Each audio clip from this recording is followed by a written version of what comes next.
This week in Flying Through Time, we'll be looking at some of the planes that set in motion a very distinguished manufacturing and aircraft design giant. One of these masterpieces was the only American fighter to remain in production throughout the entire Second World War.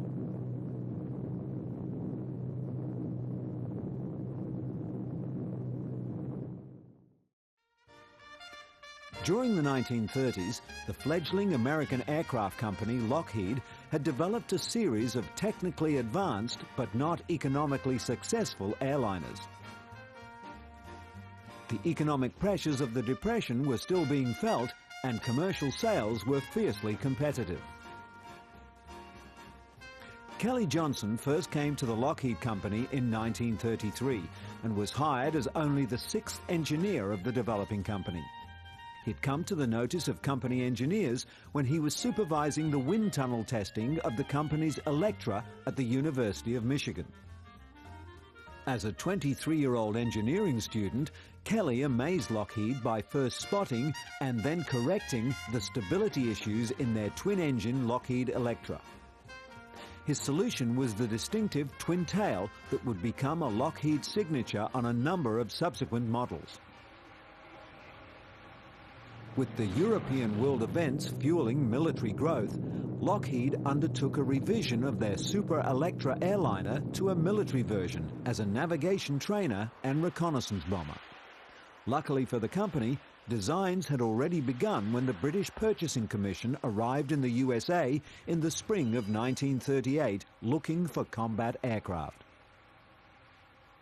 The British Purchasing Commission was sufficiently impressed that Lockheed was invited to send a delegation to London for further negotiations with the Air Ministry.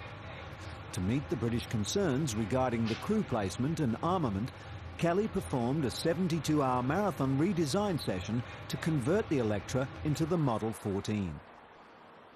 Satisfied with Kelly's commitments on June 23, 1938, the Air Ministry agreed to order 200 Model B-14Ls, which was soon renamed the Hudson.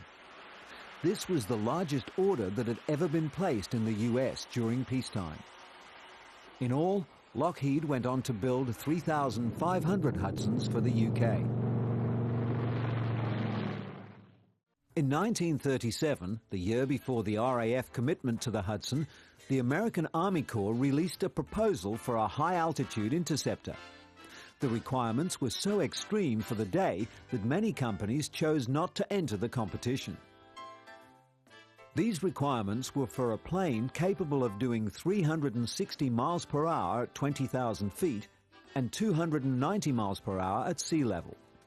The aircraft had to reach optimum altitude in 6 minutes and have an endurance of 1 hour at full throttle.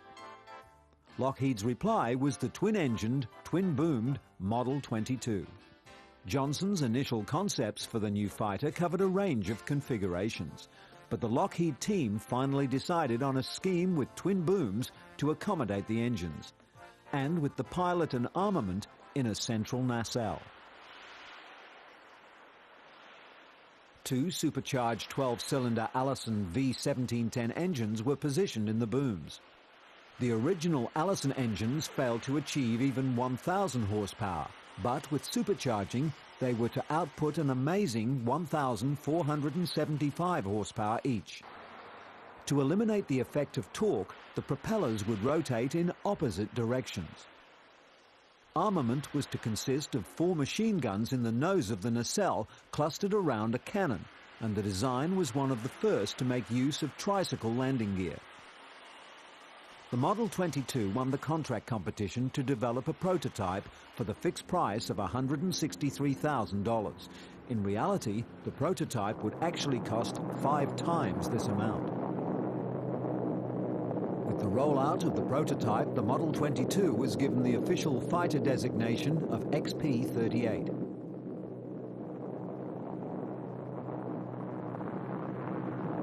Two weeks after the rollout, to raise public support, at the insistence of the commander of the US Army Air Corps, the new P-38, with only 6 hours flying time, was set to break the Trans-America airspeed record. On February 11, 1939, the the only P-38 in existence took off on the record attempt. The 2,490 miles was achieved in only 7 hours and 2 minutes, including an hour for 2 refueling stops. Unfortunately, on final approach, the aircraft clipped a line of trees, crashed, and was destroyed. The Lockheed engineers regarded the loss of the aircraft as a serious setback, but it did have a beneficial side effect. On the basis of the record flight, the Air Corps was so impressed that they ordered 13 YP-38s in April 1939. If the XP-38 had not been destroyed, orders would not have been placed until the prototype had been thoroughly evaluated. This, in effect, rapidly sped up the production process.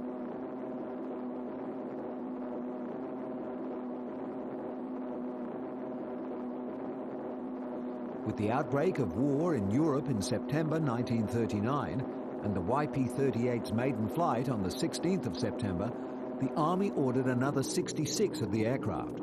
This order was followed quickly with another 607 units. In June 1940, the British ordered 600 of these groundbreaking interception fighters and named them the Lightning, distinguishing them from the American name of Atlanta. The English order was not, however, to use 2 critical components, the superchargers and the contra-rotating propellers. The British felt that as the aircraft were intended for medium-altitude combat, the superchargers would not be needed. The requirement for only the use of right-handed engines was for commonality with the large numbers of Curtiss Tomahawks they had on order. Lockheed engineers protested strongly against this decision and privately labelled the variant the castrated Lightning. When the first 3 of the order were delivered, the performance was so poor that the rest of the order was cancelled. However, the name P-38 Lightning has gone down in aeronautic history.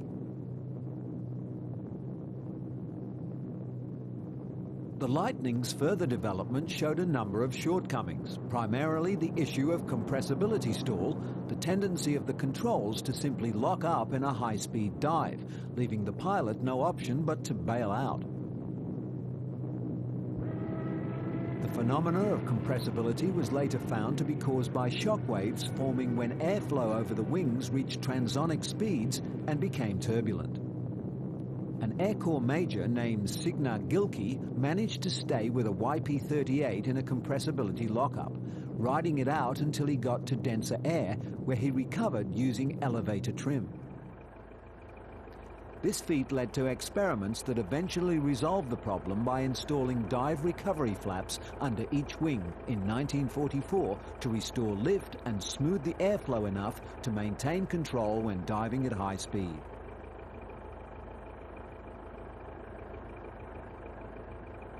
Kelly Johnson later recalled, "I broke an ulcer over compressibility on the P-38 because we flew into a speed range where no one had ever been before, and we had difficulty convincing people that it wasn't the funny-looking aeroplane itself, but a fundamental physical problem."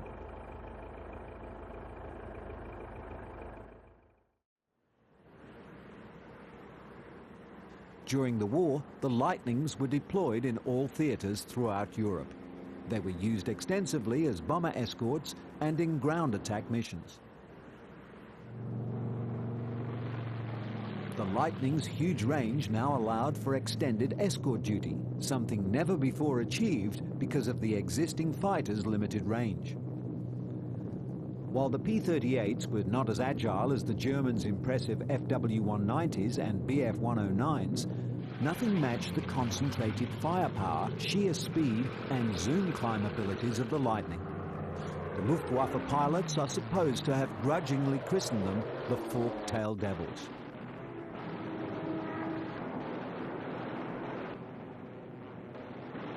Luftwaffe pilots also quickly learned not to make head-on attacks on the P-38, since its concentrated firepower made such a tactic suicidal.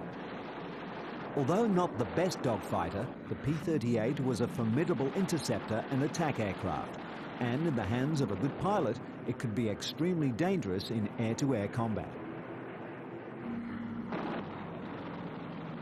The Axis airfields also came under attack as the Lightnings retained enough fuel range for extended ground attack missions as well.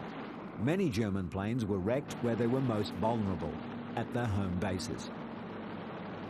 At just about the time the P-38 had evolved into its true potential as a fighter interceptor, it was pulled from frontline service in Europe and replaced by the P-51 with Merlin engines. It was still used extensively in the Pacific afterwards and was in fact in great demand there, much more so than its P-51 or P-47 siblings. The Lightning was ideally suited for the Pacific theater. It possessed a performance markedly superior to that of its Japanese opponents and a range significantly better than that of the P-39s, P-40s and P-47s currently available. Its twin engines offered an additional safety factor when operating over long stretches of water and jungle. The Lightning proved to be extremely rugged and could take a lot of battle damage and still keep flying. Missions lasting 9, 10 or even 12 hours became routine, and many damaged Lightnings were able to limp home on only one engine. The agility of the Lightning was inferior to that of its smaller single-engine Japanese opponents. But the use of appropriate tactics, for example the avoidance of dogfighting at low altitudes and the use of fast diving attacks and zoom climbing, enabled the P-38 squadrons in the arena to achieve impressive results. Its focused firepower was even more deadly to lightly armoured Japanese warplanes than to the Germans.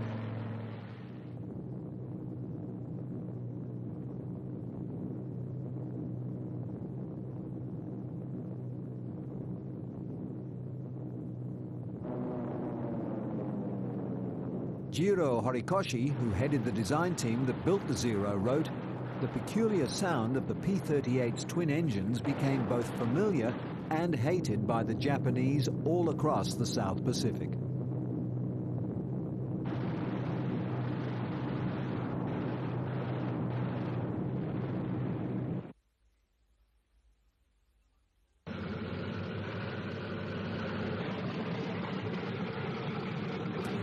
Throughout the war years, many P-38 models developed from the initial XP-38 and YP-38A to the very impressive P-38L and M night fighter version. In all, almost 10,000 planes were produced with many variations.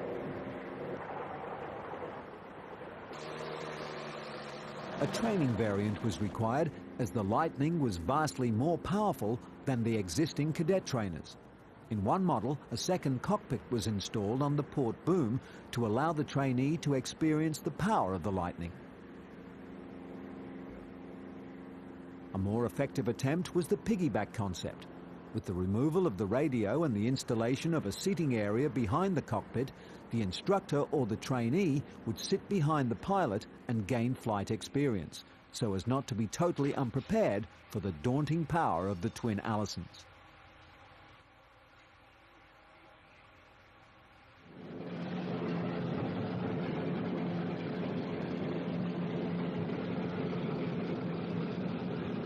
The photo reconnaissance versions are usually given little recognition, but these outstanding aircraft had probably an equally important position as any of the other P-38s.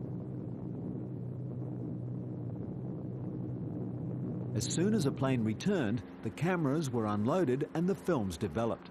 Many of the most important military decisions came from what was seen in these prints.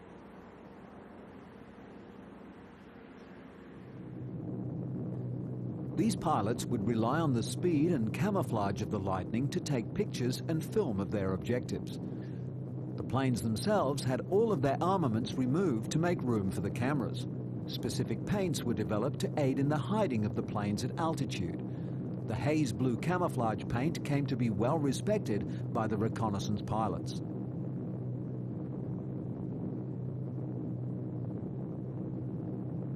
Interestingly, these Lightnings probably saved more lives and were decisive in more conflicts than any other plane during the war.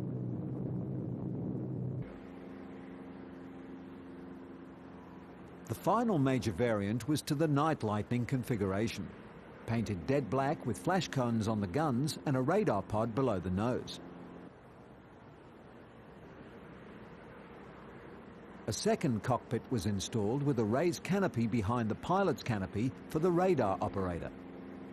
The headroom in the back cockpit was limited and distinctly uncomfortable.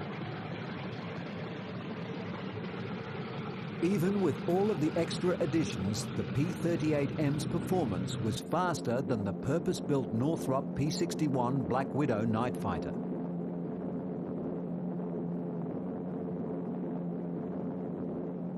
The Night Lightning saw some combat duty in the Pacific towards the end of the war.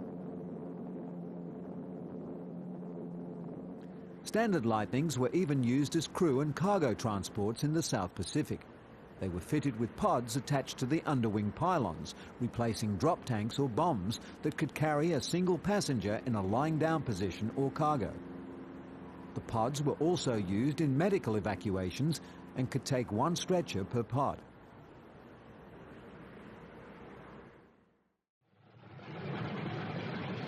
In the spring of 1940, at a development request of the US Air Force, the next generation Lightning began to take place. A single-seat version was quickly abandoned, and the two-seat version went through a number of radical design changes, particularly with regards to engine fit. With the outbreak of the Pacific War in December 1941, the project stalled. The single XP-58 or chain Lightning prototype finally flew on the 6th of June 1944 and was a substantially radical departure from the original P-38. Powered by two 24-cylinder Allison inline engines with 2,100 horsepower each, the XP-58 was to mount four 37mm fixed forward-firing cannon and two remote-controlled barbettes, but in reality, no armament was ever fitted. By the time the prototype flew, the US Air Force had completely lost interest in the project. A second prototype was never completed, and the one flying example was scrapped after the war. The end of the war left the US Air Force with thousands of war-weary P-38s on their hands, rendered obsolete by the jet age.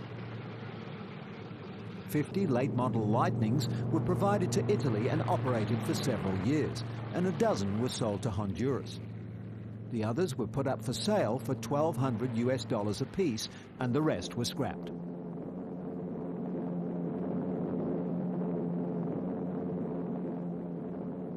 Lockheed test pilot Tony LaVia, who later went on to test the record-shattering F-104 Starfighter, was among those who came up with the money to buy a P-38 and run it as an air racer.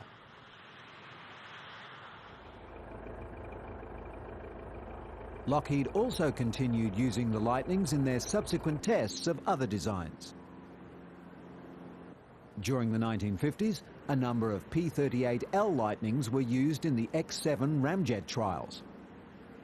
The trials were used to test the viability of these extremely efficient engines for their future use in anti-aircraft missiles.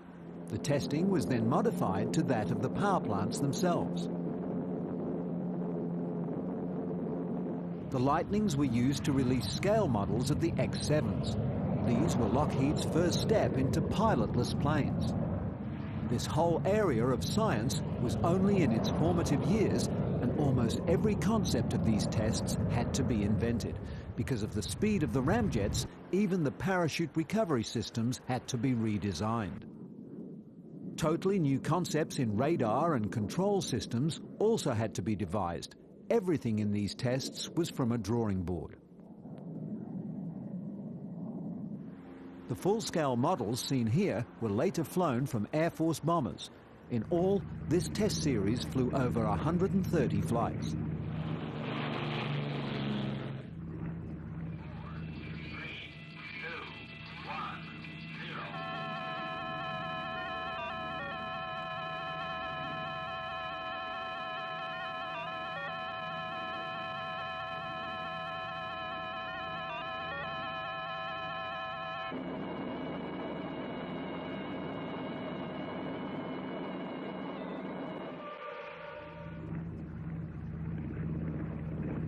X-7 craft themselves were extremely basic in some aspects. The best example of this is probably their landings. The reinforced nose sections were simply allowed to drive themselves vertically into the ground, leaving the attached body standing up so as to ease the relocation of the stricken craft for the retrieval crews. Aside from the X-7 craft themselves, Lockheed had to design the performance assessment equipment and processes that were to be used in the testing series. The results from the 61 test X-7 series were craft that recorded the first flights at 3, 4, 5 and 6 times the speed of sound. The top speed achieved was 2,881 miles per hour, and these were the first air-breathing full-scale research aircraft designed as a Mach 3 testbed.